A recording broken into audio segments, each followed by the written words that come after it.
Look at that, absolutely fantastic.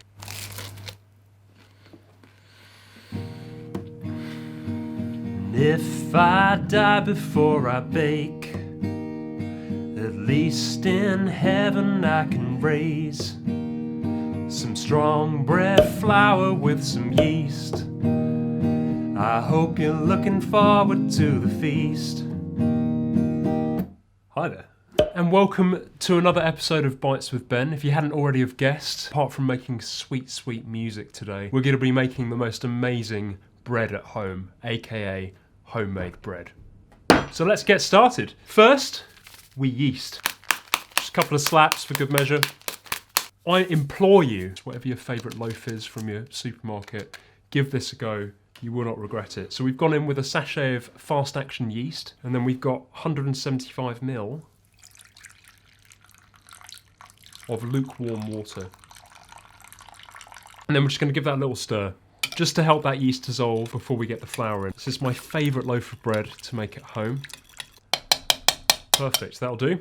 Then we're going in with 125 grams of our strong bread flour. Once the flour's in, we're going to give it a little mix, a little stir-a-rooney.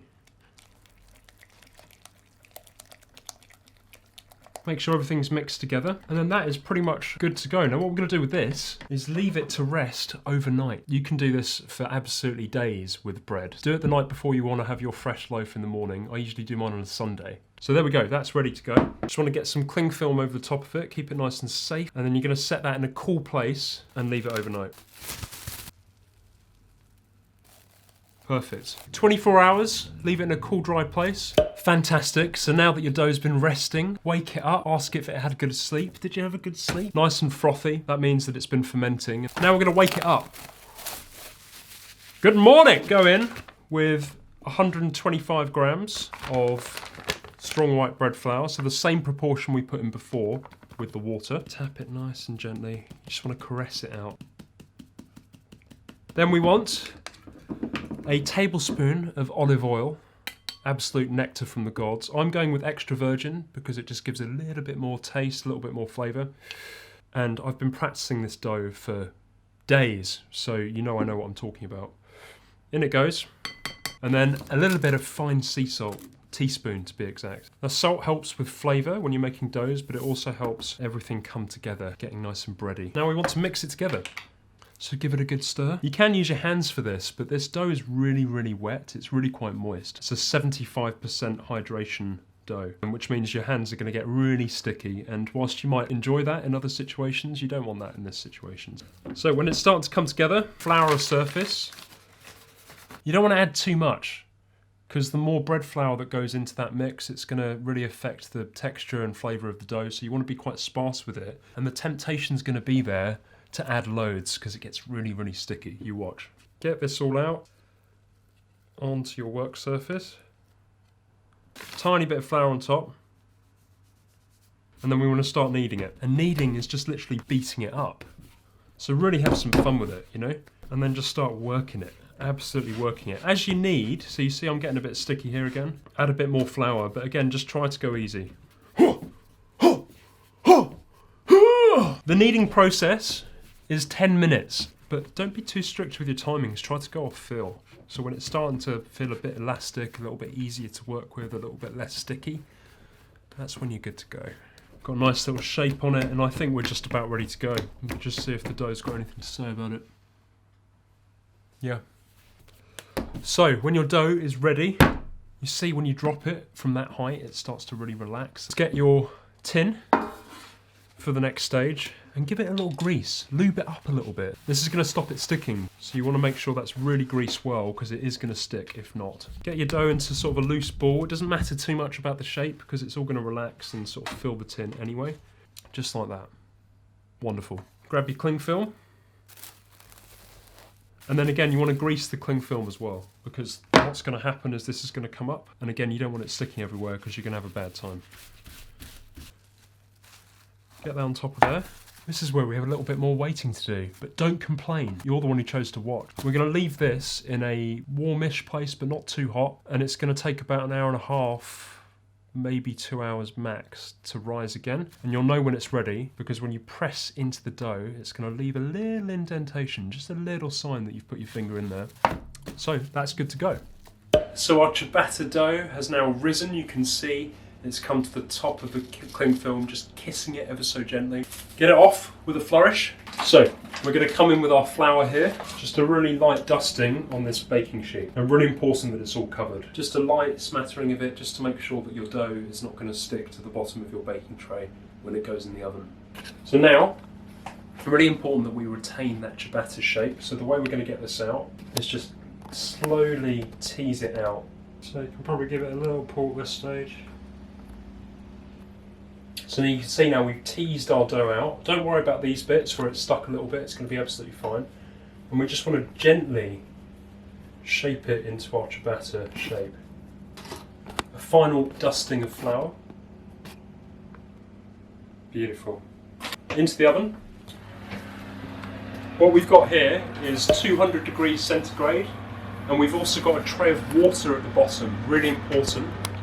Because what we're doing is we're mimicking that commercial bread oven, creating steam to give it a really nice crust. So our ciabatta is out of the oven. Look how fantastic this is. Beautiful crust around the outside. It's looking absolutely amazing, and we're going to go in for just a little taste. Look at that. Absolutely fantastic. We're going to go in with just a little bit of unsalted butter and then just a sprinkling of Maldon sea salt.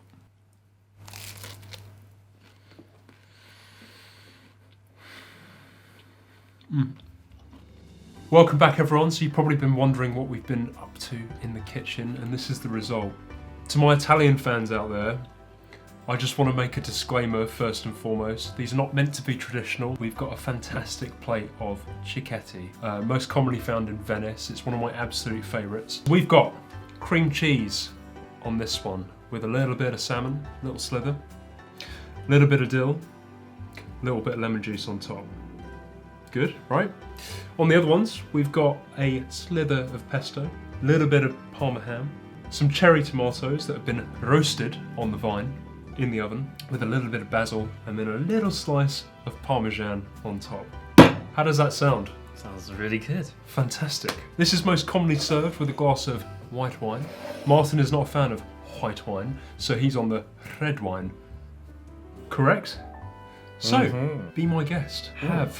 Which one shall I go for? What does the heart desire? The heart desires this one. Excellent. I'll go for the same then.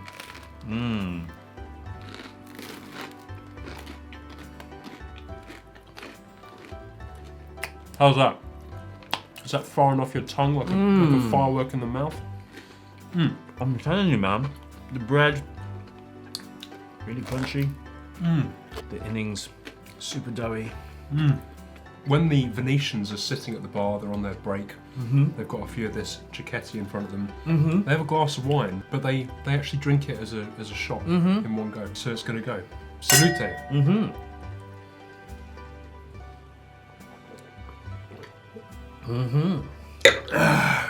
Should we go in for second? I've been waiting. I've been waiting for you to say. After you, sir. Let's go. What does my heart desire this time? This could be a little bit messier. Oh my god.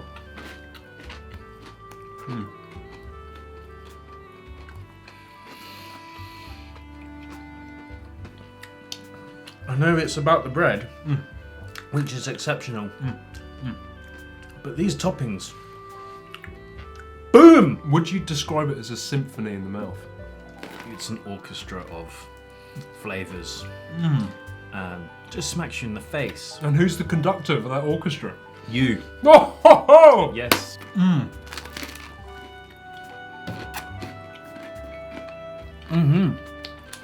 We're going to sign off now. Please replicate this at home. Make the bread. Don't buy Hovis. It's a load of shit. Make your own ciabatta. Much better. See you later.